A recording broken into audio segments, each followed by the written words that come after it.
take some questions while we wait. Mr. Bays.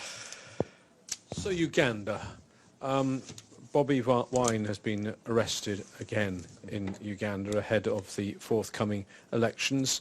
How concerned is the Secretary General about these developments? We are.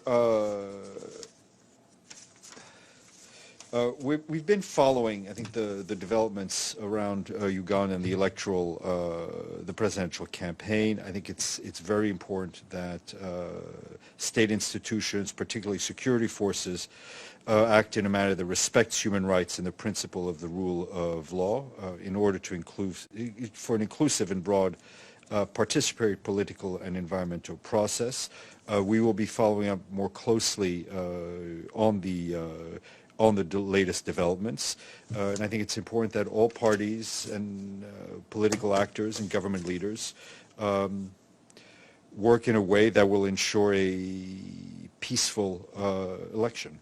A couple of follow-ups. You talk about peaceful, but the arrest has been followed by protests which appear to have been violently put down. There are even reports of people being shot by security forces, unconfirmed, and now some sort of curfew underway. How concerned are you about the current situation?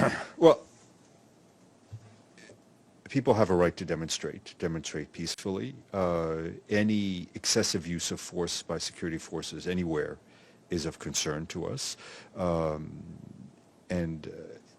It is important that there is a space provided for people to express themselves, whether in demonstration or through a democratic process.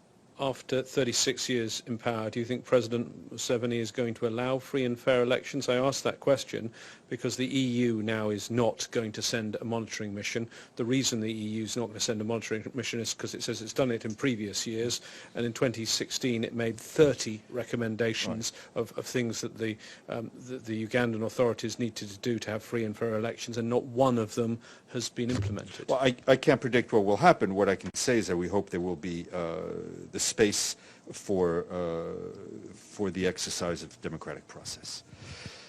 Maria, if that is you behind the mask.